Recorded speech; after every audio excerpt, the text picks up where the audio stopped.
그리고 오늘 낮 시간에 우리 목사님께서 제자를 만나 주신 예수님이라는 말씀으로 주셨습니다. 여러분, 제자가 무엇입니까? 제자가 무엇입니까?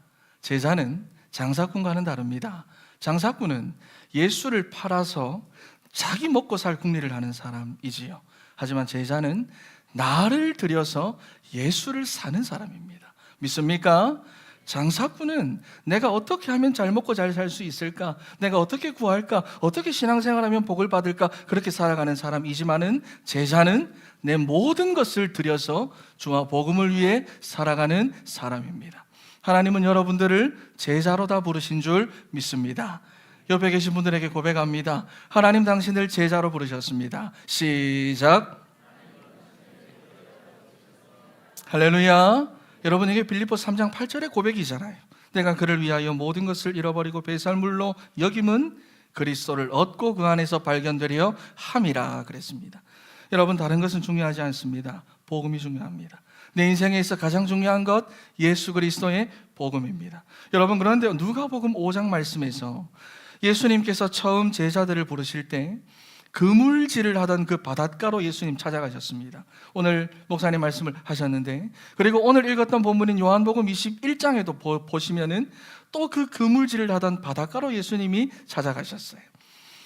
하나님의 부르심은 그러니까 내 삶의 현장에서의 부르심이라는 것입니다. 교회가 아니고 이 자리가 아니고 내 삶에 있는 그곳에서의 부르심입니다. 그런데 공통점이 있지요. 빈 그물입니다. 첫 번째도 그렇고 두 번째도 그렇고 다 빈 그물입니다. 밤이 새도록 내가 일할 수 있는 삶도 있습니다. 내가 일할 수 있는 현장도 있습니다. 내가 할 일거리도 있습니다. 이렇게 하면 되겠다, 저렇게 하면 된다 하는 경험도 있고 노하우도 있고 미래도 보이고 한데 이상하게 실컷 거기서 일하고 고생하고 그러는데도 빈 그물입니다. 다시 말해서 내가 공허해요. 허합니다. 내가 자꾸 손해보는 것 같아요. 그냥 없다 이런 정도가 아니고요. 열심히 해도 안 채워지고 만족이 없고 인생 자꾸 헛사는 것만 같고 말이 그래서 자꾸 에이씨 알파벳만 자꾸 나오는 겁니다. 여러분, 이러한 우리 삶의 현장에서 하나님은 우리를 제자로 부르시기 위해서 내 그 삶의 현장으로 찾아오시는 것입니다. 그리고 우리는 그 부르심에 응답할 때 하나님께서 우리의 삶에 채워주시는 줄 믿습니다. 그러니 우리는 내 삶의 현장에서 어떠한 모습으로 살아야 하느냐? 예배자로, 전도자로. 할렐루야. 옆에 계신 분들에게 고백합니다. 예배자와 전도자로 살아가는 제자 되세요. 시작. 아직 이게 안 익숙하다 보니까 제스처가 자꾸 이런 식으로 나갑니다. 자, 여러분, 그래서 오늘 첫 번째입니다. 오늘은 소인의 문답 14문인데요. 죄가 무엇이냐 하는 겁니다. 여러분, 제목 그대로 죄가 무엇이냐 1번입니다. 자, 사람들은 여러분 이 죄에 대해서 잘못 알고 있습니다. 대부분. 그래서 사람들한테 회개해라, 아이들한테 회개해라 그러면은 뭘 회개해야 하는지를 사실 잘 모릅니다. 오늘 내가 뭐를 잘못했지? 이번 한 주간 내가 뭐를 잘못했을까? 최근 엄마 말도 잘 들었는데, 거짓말도 안 했는데, 내가 용돈도 내가 엄마 돈도 별로 안 띵땅했는데 뭐를 내가 회개할까? 그러니까 죄가 뭔지를 여러분 잘 모른다는 것입니다.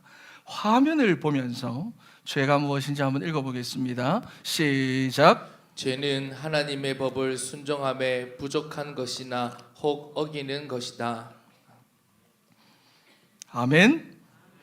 여러분, 역시나 조금 어려울 수도 있는 말인데요, 이게 어떤 의미냐 하니까 하나님의 율법에 대한 순종이 조금이라도 부족한 것이나 그것을 위반하는 모든 것들을 죄라고 하는 거예요. 10개 중에 하나만 어겨도 죄입니다. 갑갑하지요. 답답하지요. 여러분, 그래서 창세기 3장에서 과일나무의 열매 하나 따먹었다고 죄를 지은 것이 아니고 사단의 말을 듣고 하나님의 말씀에 불순종했다라고 하는 그것이 바로 죄라는 겁니다. 그렇다면 우리는 이렇게 말하겠지요. 아니, 그 말 좀 어길 수도 있지. 하나님의 말씀 그거 다 못 지키고 다 못 지킬 수도 있지. 그런데 아닙니다. 성경은 하나님의 말씀에 대하여 뭐라고 이야기를 하고 있느냐 하니까 말씀에 대하여 법이라고 이야기를 합니다. 그냥 말씀이라고 말하지 않습니다. 법이다 이렇게 이야기를 합니다. 창세기 1장에서 하나님이 세상을 창조하실 때 당신의 그 선하신 뜻을 따라 세상을 창조하셨고, 그리고 그 뜻에 따라서 창조하신 세상을 섭리해 가시는데, 그런데 이 하나님의 뜻을 하나님은 우리에게 법이라는 방법으로 주신 것입니다. 여러분, 그래서 참 보면 희한합니다. 이 창조의 상태가 너무 희한합니다. 인류가 생긴 이래로 누가 가르쳐주지 않았는데도 모든 나라, 모든 민족, 모든 사람들한테는 법이 다 존재합니다. 누가 가르쳐주지 않아도 그래요. 적어도 규칙이라고 하는 것이 다 존재한다는 겁니다. 왜냐하면 우리 인간이 근본적으로 선악을 알게 하는 나무의 열매를 불순종하게 되므로, 먹게 되므로 선과 악에 대한 개념이 계속해서 문제가 되는 거예요. 사람들마다, 공동체마다, 나라마다 이 문제가 계속해서 되는 거예요. 그래서 가정에서도 누가 맞냐? 직장에 가서도 누가 맞냐? 정치인들 한번 봐보세요. 전부 다 누가 맞냐? 이겁니다. 심지어 교회 안에서조차도 누가 맞냐? 이거잖아요. 여러분, 오직 하나님만이 참되신 줄 믿습니다. 하나님의 뜻만이 바로 서야 되는 거예요. 그래서 하나님이 우리를 창조하실 때 자유의지를 주셨고, 하나님의 뜻을 법으로서 우리에게 주신 겁니다. 그리고 그 법은 지켜야 됩니다. 지켜야 되는 겁니다. 내가 한국에서 태어나고 싶어 태어난 것이 아니지만은 한국에서 태어난 이상 한국의 법을 지키면서 내가 살아야 되는 거예요. 우리 인간은 하나님의 법을 지키며 살아야 합니다. 그리고 그것을 안 지키는 것을 보고 죄라고 말하는 거예요. 자, 그래서 요한일서 3장 4절 말씀, 오늘 주제 말씀인데 한번 읽어보겠습니다. 시작. 죄를 짓는 자마다 불법을 행하나니 죄는 불법이라. 아멘. 여러분, 죄는 뭐라고 말합니까? 죄는 불법이라고 말합니다. 죄는 법을 어기는 겁니다. 하나님의 법을 어기고 하나님의 뜻이 그러니 무엇인지를 모르고 그냥 세상의 흐름과 내 흐름대로만 살아가려고 하는 것, 그것이 바로 죄입니다. 여러분, 최근에 한식 대첩 그리고 흑백 요리사, 거기서 이제 인기를 끌었던 셰프 한 사람이 과거 이제 음주 운전을 고백해가지고 막 논란이 일어나고 있잖아요. 본인은 3번 했다 그랬는데 알고 보니까 뭐 4번 했다, 5번 했다, 6번 했다, 뭐 그런 말도 있고요. 그러니까 중요한 건 상습범이다라는 겁니다. 법을 어긴 겁니다. 좋아하던 대중들이 다 돌아서 버렸어요. 마찬가지입니다. 창세기 3장을 보시면은 아담과 하와가 사단의 말을 듣고 불법을 행했습니다. 불법했어요. 법을 어겨버렸습니다. 그리고 사단이 동일하게 우리 가운데 역사하며 우리를 속이는데, 법을 어기게 만들어서는 지금도 우리를 성경에 보면 정죄한다고 말합니다. 그렇지요? 정죄합니다. 계시록 12장 말씀을 보니까 밤낮으로 우리를 참소하는 자가 있다고 말씀합니다. 이유가 무엇이지요? 이사야 59장 1절 2절 말씀 한번 읽어보겠습니다. 이사야 59장 시작. 여호와의 손이 짧아 구원하지 못하심도 아니요 귀가 둔하여 듣지 못하심도 아니라 오직 너희 죄악이 너희와 너희 하나님 사이를 갈라놓았고 너희 죄가 그의 얼굴을 가리어서 너희에게서 듣지 않으시게 함이니라. 아멘. 왜냐? 왜 자꾸 정죄하고 참소하고 하느냐? 죄는 하나님과 우리 사이를 갈라놓기 때문입니다. 하나님과 우리 사이에 벽이 돼버려요, 죄는. 그래서 하나님과 계속해서 멀어지게 만듭니다. 그래서 사단은 우리를 밤낮으로 참소하는데요. 자녀들을 여러분 생각 한번 해보세요. 여러분 자녀들, 애들이 실수하거나 잘못을 하거나 할 때 엄마 아빠 눈치 봅니다. 그렇지요? 그리고 잘못된 행동이라는 것을 알면서도 본인이 멈추지 못할 때 같이 있으려고 합니까? 혼자 있으려고 합니까? 혼자 있으려고 합니다. 피하는 거예요. 아담과 하와가 그랬습니다. 동산에 거니시는 하나님의 소리를 듣고는 아담과 하와가 하나님의 낯을 피하여 동산 나무 사이에 숨은지라 그랬습니다. 죄는 하나님과 우리 사이를 끊임없이 멀어지도록 만들어버립니다. 자, 여러분, 그렇다면 또 죄의 결과를 한번 봐보세요. 요한복음 6장 23절 말씀, 간단한 말씀인데 한번 읽어보겠습니다.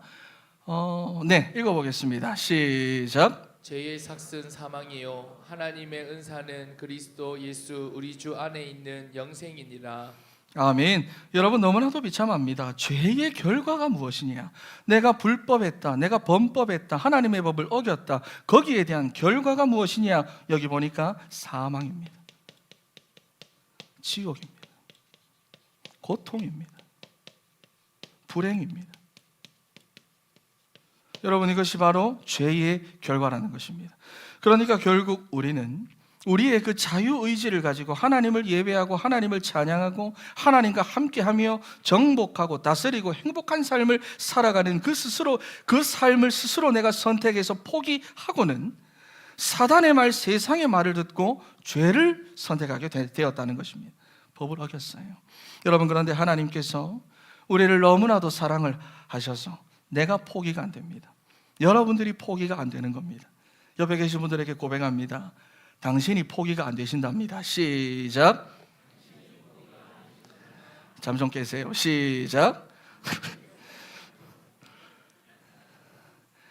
여러분, 그래서 하나님은 나 같은 죄인을 구원하시기 위해서 구원자를 약속하셨고 보내주셨는데, 그게 오늘 읽었던 요한일서 3장 5절 말씀입니다.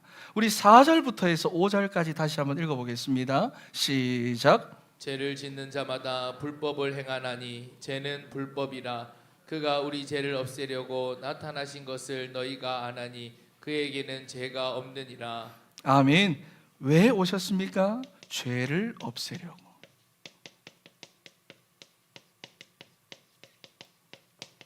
죄를 없애시기 위해서.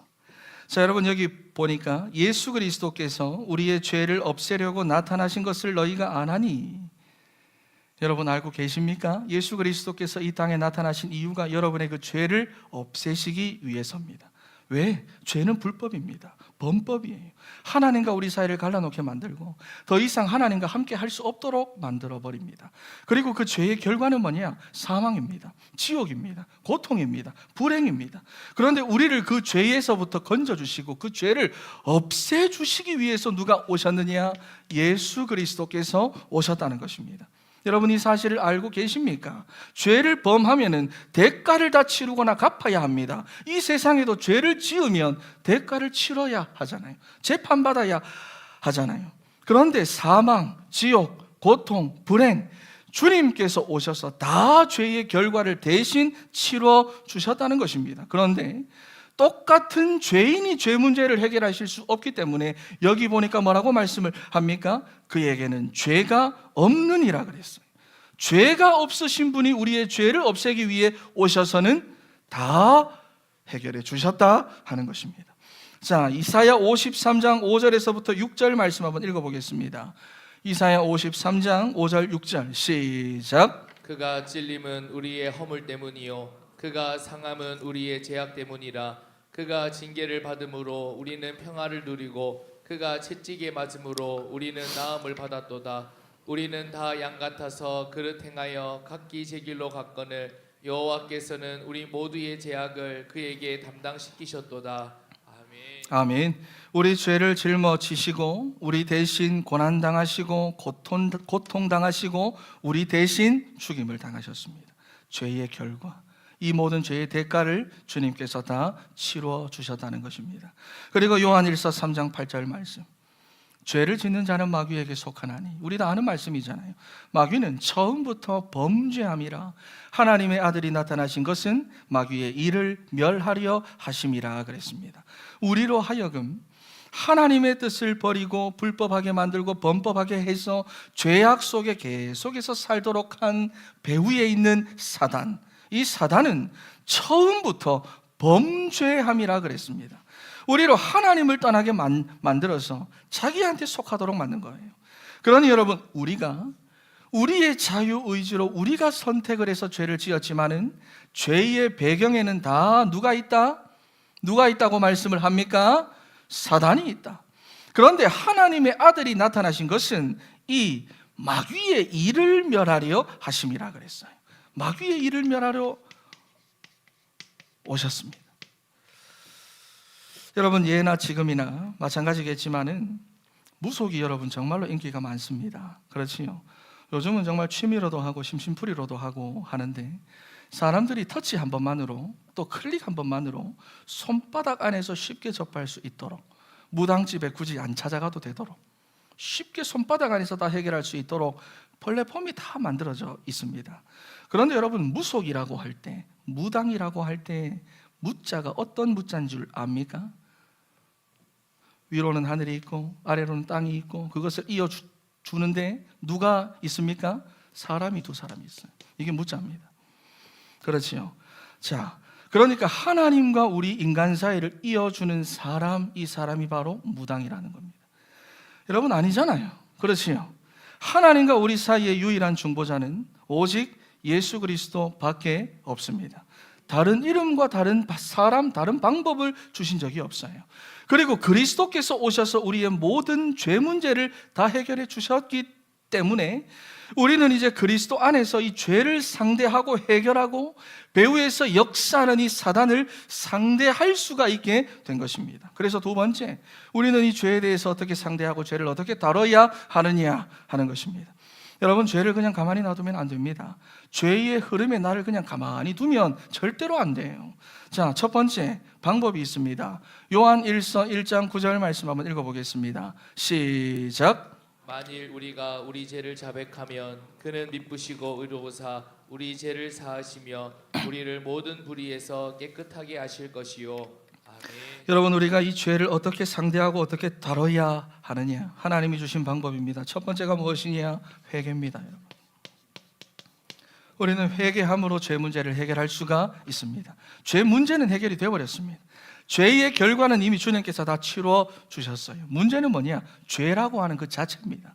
죄가 있으면 문제는 내가 하나님의 자녀지만 하나님과 내 사이가 막힌다는 거예요. 죄에 대한 저주는 해결이 되었지만 죄는 그대로 남아 있습니다. 그러니 그 죄를 어떻게 해결을 하느냐? 회개하면 됩니다. 회개만 하면 되는데, 오늘 여기 보니까 7절 말씀부터 쭉 해서 보니까 예수의 피가 우리를 모든 죄에서 깨끗하게 하신다 그랬습니다. 그러니 우리는 어떻게 해야 하느냐? 우리가 우리의 죄를 자백하면, 자백하는 겁니다. 법이니까 자백하면 그리스도께서 우리를 깨끗하게 하십니다. 여러분, 회개는 내 죄를 자백하는 겁니다. 하나님의 뜻대로 내가 살지 못하는 것 자백하는 겁니다. 우리의 여러 형편과 조건, 또 현실의 그 일들 속에서 내가 하나님의 뜻대로 순종하며 살아가지 못하는 거, 그거 자백하는 겁니다. 여전히 내가 내 생각을 따라가고 경험을 따라가고 소유와 성취에 내가 집착하는 거, 그것을 내가 하나님 앞에 자백하고 시인하는 겁니다. 눈물이 회개가 아닙니다. 자백하는 것입니다.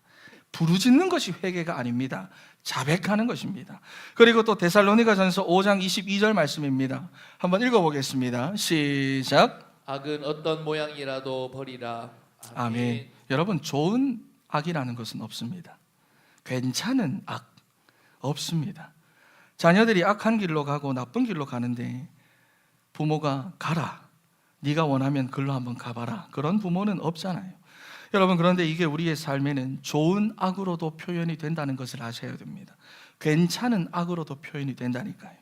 예를 들어서 예수님께서 이제 내가 십자가에 달려 죽어야 한다 하셨을 때 베드로는 그럴 일이 없습니다 주님 막 그랬어요. 예수님을 위하는 말인데도 하나님의 뜻을 모르니 그 말이 악이 되고 사단의 말이 되어버리는 겁니다. 예수님이 그때 단번에 꺾으셨어요. 사단아, 내 뒤로 물러가라. 너는 나를 넘어지게 하는 자로다 그랬습니다. 여러분, 좋은 말로 표현되고 찾아오는 그 악의 모양을 즉시로 버렸다는 것입니다.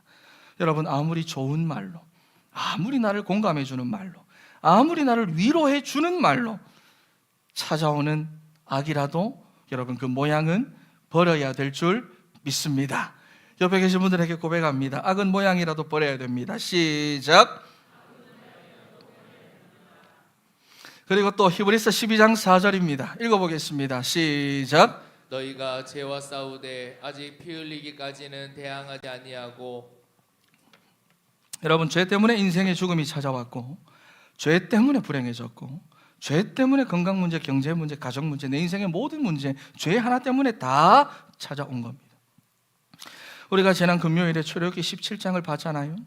아말렉 때문에는 이스라엘이 패하지 않았고 망하지 않았고 죽지도 않았는데, 그들이 불신앙하는 그들의 죄 때문에 이스라엘의 1세대들은 광야에서 다 죽었습니다. 그 강한 아말렉이 쳐들어와도 실패하지 않고 망하지 않았던 사람들인데 그들의 죄 때문에는 다 죽어버렸습니다. 여러분, 그러니까 언약의 백성들이 실패하는 이유는 한 가지밖에 없습니다. 그들의 죄 때문입니다. 죄 때문입니다. 말씀에 불신앙하고 불순종하는 죄 때문에. 여러분, 언약의 자녀들이 실패하는 거예요. 그래서 죄와는 오늘 여기 보니까 피 흘리기까지 싸워라. 싸워야 된다는 것입니다. 죄의 배후에서 사단이 역사하고 우리를 속이지만은 결국 속아서 선택하는 것은 나 자신입니다. 여러분들입니다. 싸워야 돼요. 그런데 히브리서 4장 12장 오늘 여기 4절 말씀을 보니까 뭐라고 말하지요? 너희는 그렇게 죄와 싸우고 있지 않구나, 이렇게 말합니다. 너희는 그렇게 싸우고 있지 않구나. 그냥 적당하게 너희는 그 죄를 허용하고 있구나. 그러면서 5절 말씀에 내 아들아 주의 징계하심이 있단다.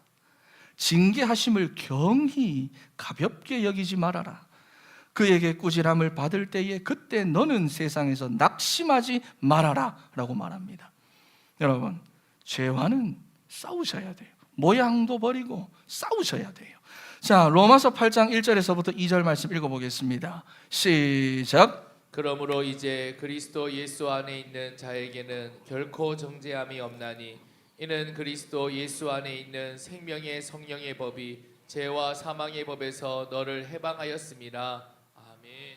여러분, 그런데 우리가 실제로 해보니까 회개도 잘 안 되고 버리는 것도 잘 안 되고 싸우는 것도 잘 안 되고 잘 안 돼요. 그렇지요? 왜냐하면은 어쩔 수 없는 우리 인간의 상태라는 것이 다 있기 때문입니다. 그것을 한마디로 말해서 창세기 3장이라고 말합니다.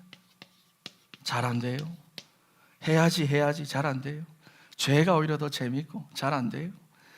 그런데 창세기 3장이라는 우리의 상태가 있기 때문에 그렇습니다. 보세요. 오늘 답을 보니까 10개 중에 1개만 못해도 못한 것이 되어버린대요. 답답하지요? 어떻게 내가 이걸 지킬 수 있을까? 그러니 우리가 할 수 있는 대로 회개하고 버리고 싸우고 이거 하면서 내가 반드시 어디에 있어야 하는가, 이게 굉장히 중요합니다. 내가 어디에 있어야 하는가, 그게 로마서 8장 1절에서부터 2절입니다. 그러므로 이제 그리스도 예수 안에 있는 자에게는 결코 뭐가 없다? 정죄함이 없대요. 정죄가 없대요. 여러분, 이 말을 이해를 잘 하셔야 됩니다. 죄가 없다는 말은 아닙니다. 정죄함이 없다라는 말은 우리는 근본적으로 창세기 3장의 죄인이고 날마다 죄의 죄를 더하며 살아가는 그런 연약한 우리 인생이지만은 하나님께서 정죄함이 없다, 유죄 판결을 내리지도 않고 죄에 대한 형벌도 내리지 않겠다고 하시는 선포입니다. 그런데 조건이 있어요. 우리 인생의 죄 문제가 해결받고 구원받는 유일한 조건, 그게 조건입니다. 뭐냐면 너는 그리스도 안에 있으라는 것입니다. 회개도 하고 버리기도 하고 싸우기도 최대한 싸우기도 하면서 다 못하니까 어디 안에 있어라? 그리스도 안에 있어라는 것입니다. 여러분, 자유주의 신학과 또 다른 교단에서는 이걸 잘못 해석을 해가지고 그냥 막 다 자유하다, 마음대로 살아라 막 그렇게 말하지. 편하게 해라 막 그렇게 말하지요. 그리스도와 상관없이 다 해도 된다 그러면서 그리스도는 사람들이 모릅니다. 아닙니다, 여러분. 우리는 그리스도께 완전 집중돼야 되고 그리스도 안에 머물러 있어야 됩니다. 그래서 계시록 12장 말씀에 보시면은 하나님 앞에서 우리를 밤낮으로 참수하던 그 사단이 그리스도의 권세가 나타남으로 쫓겨났다고 그랬어요. 그리스도 앞에 쫓겨났다 그랬습니다. 여러분, 우리는 그리스도 안에 머물러야 할 줄 믿습니다. 죄가 무엇이냐? 불법입니다. 그런데 우리는 이 법을 다 지킬 수가 없어요. 어디 안에 머물러야 하느냐? 옆에 계신 분들에게 고백합니다. 그리스도 안에 머무르세요. 시작. 오늘 이번 한 주간도 그리스도 안에 머무르는 우리 사랑하는 진천의 성도 다 되시기를 바랍니다.